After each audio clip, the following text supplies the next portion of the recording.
오늘 우리에게 주시는 하나님의 말씀 사사기 7장 9절부터 15절 말씀입니다. 그 밤에 여호와께서 기드온에게 이르시되 일어나 진영으로 내려가라. 내가 그것을 내 손에 넘겨 주었느니라. 만일 내가 내려가기를 두려워하거든 내 부하 부라와 함께 그 진영으로 내려가서 그들의 하는 말을 들으라. 그 후에 내 손이 강하여져서 그 진영으로 내려가리라 하시니 기드온이 이에 그의 부하 부라와 함께 군대에 있는 진영 근처로 내려간즉 미디안과 아말렉과 동방의 모든 사람들이 골짜기에 누웠는데 메뚜기의 많은 수와 같고 그들의 낙타의 수가 많아 해변의 모래가 많은 같은지라. 기드온이 그곳에 이른즉 어떤 사람이 그의 친구에게 꿈을 말하여 이르기를 보라 내가 한 꿈을 꾸었는데 꿈에 보리떡 한 덩어리가 미디안 진영으로 굴러들어와 한 장막에 이르러 그것을 쳐서 무너뜨려 위쪽으로 엎으니 그 장막이 쓰러지더라. 그의 친구가 대답하여 이르되 이는 다른 것이 아니라 이스라엘 사람 요아스의 아들 기드온의 칼이라. 하나님이 미디안과 그 모든 진영을 그의 손에 넘겨주셨느니라 하더라.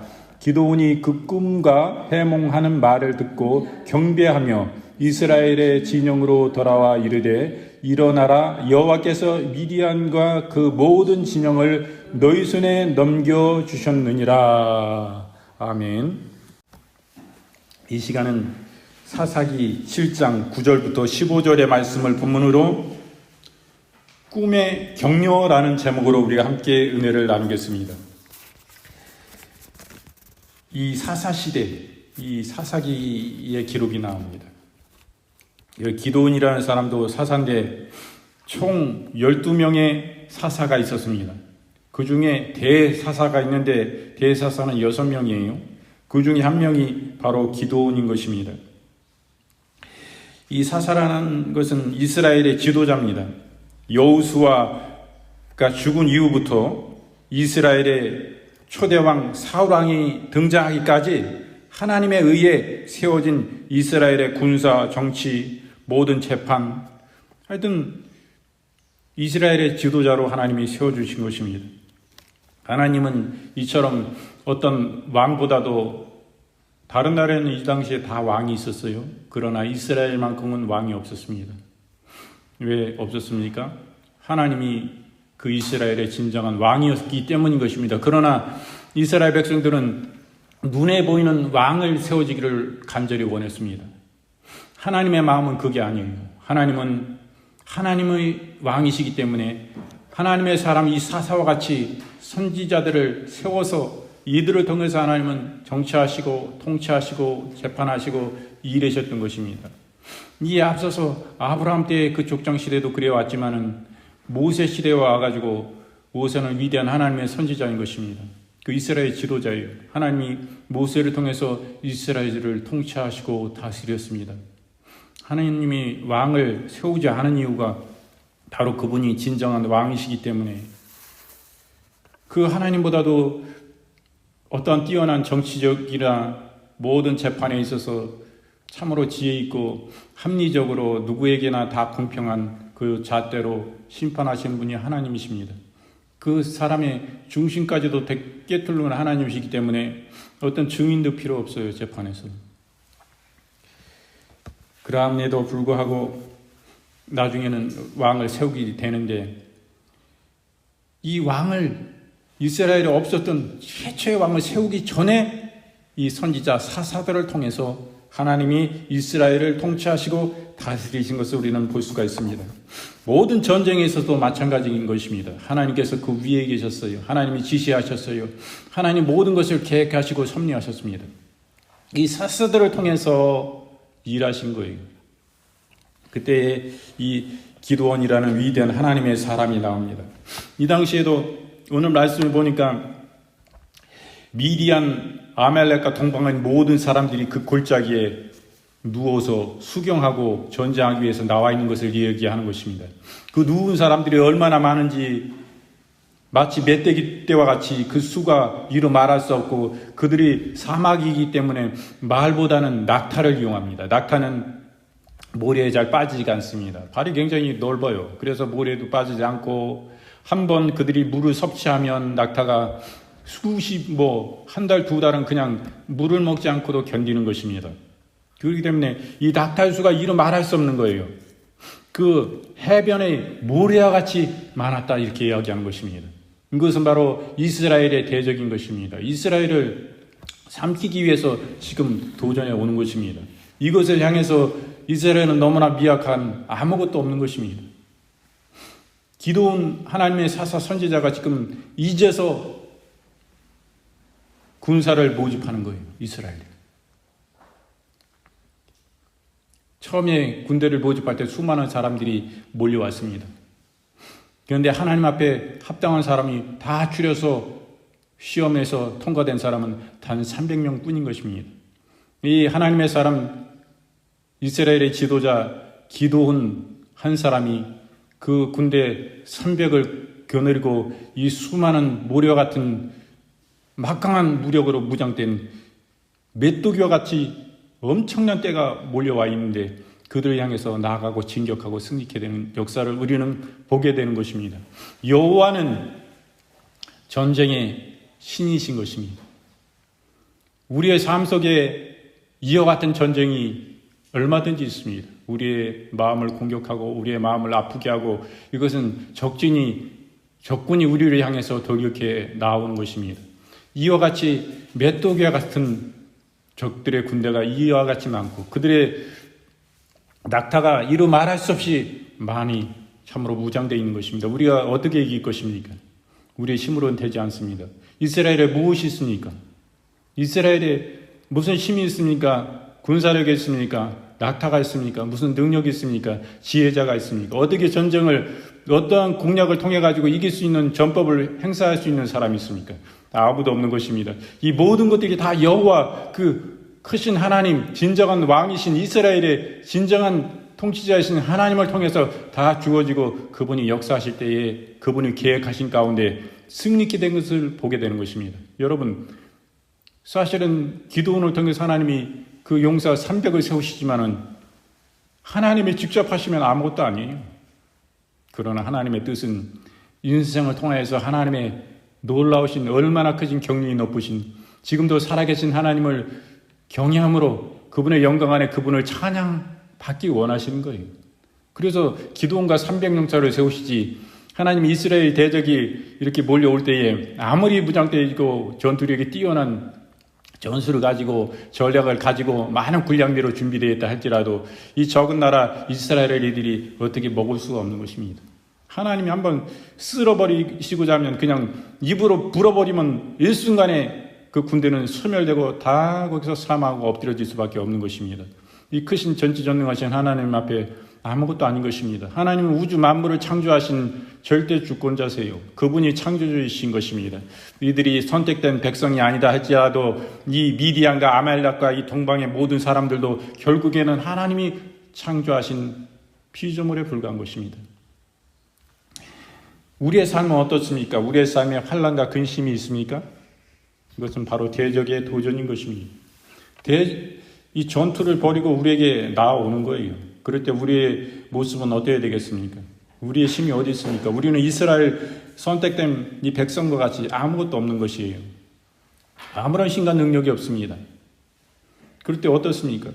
모든 것을 창조하시고 모든 것을 없이 하시고 있게 하시는 그 창조주 하나님을 바라봐야 되는 것입니다. 그 하나님을 바라보고 우리의 자신을 내려놓고 참으로 회개함으로 그분을 의뢰하는 것이 그분을 바라보는 것이요 그분을 구하는 것입니다. 거룩하신 그 이름을 구하고 찬양하고 경배할 때 여러분 무엇이 우리에게 힘입니까?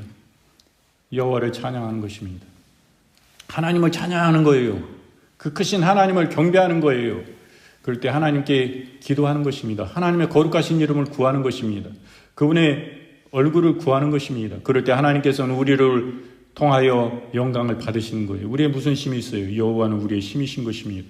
그분만이 힘이세요. 그러므로 우리의 의지할 분은 그분밖에 없는 것입니다. 그런 것을 알고 철저히 하나님께 맡기는 거예요. 여러분 우리의 방법과 수단으로 아무것도 되지 않습니다. 그러나 하나님께서 개입하시면 끝나는 거예요. 개입하실 수 있도록 그 삶 가운데 우리 주님을 모셔 불러 들어와야 되는 것입니다.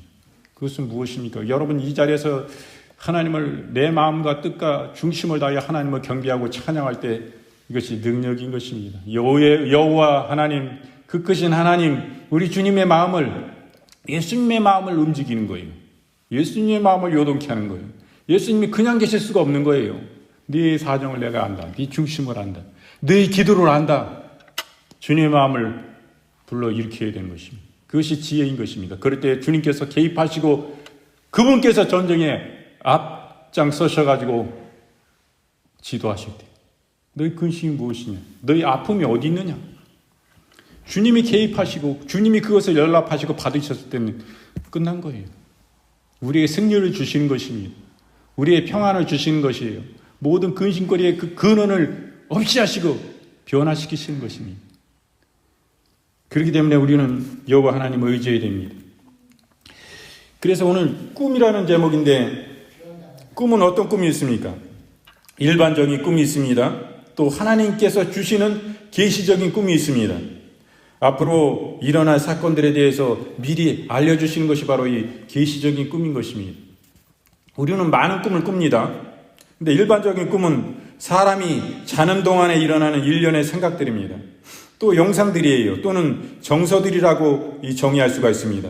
그래서 심리학적으로 볼 때 꿈이란 우리의 생각 속에 여러 가지 형태로 이미 형성되어져 있는 생각의 재현이라고 할 수 있습니다. 따라서 꿈의 무의식의 내부에서 일어나는 자유연상을 인간에게 동기를 유발시켜 주는 것입니다. 근본적인 활력을 일으켜주는 것으로 이해되어집니다. 그러므로 꿈속에서 나타나는 생각, 영상, 사건은 억압된 불안, 이런 것은 공포 또는 바람을 상징으로 해석이 됩니다.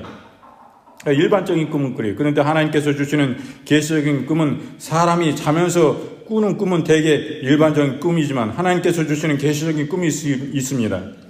성경을 통해서 잘 알 수가 있어요. 다시 말하면 꿈은 하나님께서 메시지를 전달하는 한 수단이 되는 것입니다. 창세기 20장에 보면 아브라함이 개인적인 두려움 때문에 그랄 왕 아비멜렉을 속이고 이렇게 이야기합니다. 자기 아내인 사라를 자기 아내라 하지 아니하고 자기의 여동생이라고 소개함으로써 자기의 생명이 보존되기를 원했습니다. 만약에 자기 아내인 줄 알면 그 왕이 아브라함 자신은 죽일 것이라고 생각을 했어요. 그래서 그릴 왕이 그 동생인 줄 알고 그 부인 사라를 취합니다. 그래서 빼앗아가요. 그래가지고 아브라함이 근심이 생겼습니다. 그럴 때 하나님께서 그 밤에 아비멜렉에게 현몽하시고 꿈으로 나타나신 것이요. 그에게 이르시되 내가 취한 이 여인을 인하여 내가 죽게 될 것이니 아브라함에게 돌려보내라 이렇게 말씀하세요. 여러분 꿈을 통해서 아브라함 사랑하는 아브라함을 하나님께서 구원하시는 것입니다. 그 사라를 다시금 너 그러라 너 이 여인을 네 부인으로 취하면 네 후궁으로 취하면 너는 그로 인하여 넌 죽게 될 것이다. 다시 아브라함에게 돌려보내라. 이렇게 이야기합니다. 나중에 그랄 왕이 아브라함에게 묻습니다. 네가 왜 나를 속였냐? 아니 내가 만약에 내 부인이자면 날 죽이고 내 부인을 뺏어갈 줄 알고 내가 죽음을 당할까 속였습니다. 이 사실이 밝혀지죠. 하나님은 꿈을 통해서도 이렇게 말씀하신 것입니다. 창세기 28장 12절부터 3절 말씀에 꿈에 본즉 사닥다리가 땅에 섰는데 그 꼭대기가 하늘에 닿았고 또 본즉 하나님의 사자가 그 위에 오르락 내리락 하고 또 본즉 여호와께서 그 위에 서서 가라사대 나는 여호와니 너희 조부 하나님의 아브라함의 하나님이요 이삭의 하나님이라 너 누운 땅을 내가 너와 내 자손에게 주리니. 이것은 하나님이 주시는 계시적인 꿈인 것입니다. 그러나 헛된 꿈은 어떻습니까? 전도서 5장 3절에 일이 많으면 꿈이 생기고 말이 많으면 우매자의 소리가 나타나느니라. 우리가 꾸는 꿈이 다 계시적인 꿈은 아닙니다. 특별히 특별할 때나 이렇게 계시적인 꿈을 꿀 수 있지 아무 때나 계시적인 꿈은 임하지 않습니다. 그러나 거의 대부분의 꿈은 그러므로 계시적인 꿈이 아닌 것입니다. 욥기 20장 8절 말씀에 그는 꿈같이 지나가니 다시 찾을 수가 없을 것이요 밤에 보이던 환상처럼 쫓겨가리니. 덧없는 꿈인 것입니다. 헛된 꿈이에요. 그러나 하나님이 주신 꿈은 절대 헛된 꿈이 아닌 것입니다. 앞으로 일어날 일들에 대해서 주님은 꿈을 통해서 말씀하십니다. 미리 예시하시는 그런 꿈인 것입니다. 이러한 꿈은 성경에 언급되는 대다수의 꿈이 여기에 해당하는데요. 요셉이 그 형들에게 말한 꿈이 있습니다. 창세기 37장 5절부터 11절 말씀에 있고, 애굽의 술 맡은 간원들과 떡 맡은 간원의 꿈이 있습니다. 바로의 꿈이 있습니다. 창세기 41장 1절부터 32절 말씀이 그렇습니다. 미디안 진영에 한 미디안 사람이 장차 있을 기드온의 승리에 대한 꿈 이야기를 하는 것이 오늘 말씀의 본문인 것입니다. 그 꿈을 통하여서 기드온이 용기백비하고 격려를 받고 거기서 여호와 하나님을 찬양한 것을 봅니다. 그리고 우리가 지난 시간 배웠던 다니엘의 그 꿈이 또 나옵니다. 거기서는 세계의 대제국인 느부갓네살 왕에 대한 그런 꿈을 해석함으로써 하나님이 주신 지혜로 해석하게 됩니다. 그 나라의 모든 박수와 술객과 이런 무속인들을 다 최고에 뛰어난 사람들을 그 왕궁에 모아가지고 그 느부갓네살 왕의 꿈을 해석하라 했지만 한 사람도 해석할 수가 없었어요. 그러나 하나님의 사람 다니엘을 통해서 하나님이 주신 지혜로 그 꿈을 정확히 해석하게 된 것입니다. 그러므로 인해서 그 지혜로 인하여 그 노예의 신분에서 종의 신분에서 그 온 나라를 통치하는 세계 최고 열강의 초강대국인 바벨론의 총리가 된 것입니다. 이 꿈은 하나님이 영적인 꿈이에요. 꿈을 통해 오늘 본문의 말씀도 보면 하나님은 기드온을 격려하십니다. 용기를 가져요. 군사를 소집한 기드온은 하나님의 명령대로 32,000명 중에 300명을 뽑아낸 다음에 나머지는 자기의 집으로 돌려보내고 난 후에 미디안 진영의 수많은 적군으로 인해 다소 두려움에 떨고 있었습니다. 그때 하나님께서는 기드온에게 내 부하를 데리고 미디안 진영으로 가라. 말씀대로 기드온은 그렇게 했습니다. 그 미디안 진영에 가서 보니 그곳에 어떤 사람이 꿈에 대해서 그것을 해몽하고 있었습니다. 기드온이 이것을 들은 후에 두려움에서 탈피하여 용기를 가지게 되었던 것입니다. 이러한 꿈을 통해 하나님은 미디안 진영에 큰 두려움을 주셨고 기드온과 그 군사에게는 커다란 용기를 불러일으켰던 것입니다. 사사기 7장 14절 말씀에 그 동무가 대답하여 가로되 이는 다른 것이 아니라 이스라엘 사람 요아스의 아들 기드온의 칼날이라. 하나님이 미디안과 그 모든 군대를 그의 손에 부시셨느니라 하더라.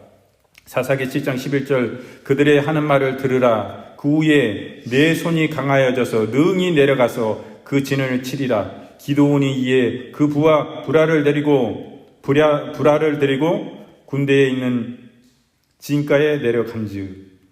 이 미디안의 군대가 막강하고 아말렉과 동방의 모든 사람들이 다 모여서 이 군대를 이룰 때, 연합군을 이루었을 때 이스라엘의 적은 나라 아무리 하나님의 부름받은 기드온이라 할지라도 두려워 떨 수밖에 없었어요. 이것을 어찌할까? 아무리 하나님 말씀이 나와 함께 계신다 하지만은 내가 이것을 어떻게 막아낼 수 있는가? 그와 맞설 수 있는 우리 이스라엘 군대가 있는 것도 아니고 군대 자체가 없어요. 이제서 군대를 소집해가지고 무슨 훈련을 해가지고 저 막강하게 준비되어 있는 훈련되어 있는 정비군을 어떻게 맞서서 그것도 숫자가 엄청난데 이스라엘 온 국민이 다 나서도 저 군대의 수와 비교할 수 있을 정도인데 어떻게 감당할까? 여러분 같으면 어떻게 했어요? 하나님이 아무리 네 말씀과 같이 한다는데 실제 눈앞에 보이는 새카맣게 둘러싸고 있는 그 군대를 바라볼 때, 적군을 바라볼 때 우리의 심정은 어떻겠습니까? 그냥 도망가고 싶을 심정밖에 없는 거죠. 이런 가운데 하나님께서는 오히려 그 적의 군용으로 내려가 봐라. 네가 두려우면 네 부하 불화를 들고 내려가라. 이 불화라는 사람은 굉장한 전투력이 있는 용맹한 지혜 있는 그런 부하임을 여러분 알 수 있습니다. 오히려 그 불화와 함께 내려가서 그 미디안 진영 군대를 이렇게 내려보고 염탐할 때에 거기서 꿈꾼 얘기를 하는 거예요. 꿈꾼 얘기를. 놀라운 일인 것입니다. 하나님께서는 그 미디안 군대 중에 하나님 꿈을 주시고 꿈꾸게 하시고 그것을 해석하게 하신 거예요. 그 시점에 기드온이 거기에 이르렀을 때 그 시점에 어떻게 그 시간적으로 어떻게 그 뭐 표시하고 갔습니까? 그 미디안 군대와 같이 복장을 다 갖추고 이렇게 간 것인데 그 꿈의 이야기를 듣는 거예요. 그게 또 오히려 하나님 앞에서 하나님을 격려인 것입니다. 이 말을 들을 때 용기가 생기고 능히 싸워서 이기리라는 확신이 생기고 하나님이 이렇게 기드온을 격려하신 것을 보는 것입니다. 큰 확신을 가져요. 전쟁의 용기를 가지는 것도 중요하지만 그보다도 중요한 것은 반드시 이길 수 있다는 그 큰 확신을 가지는 거예요.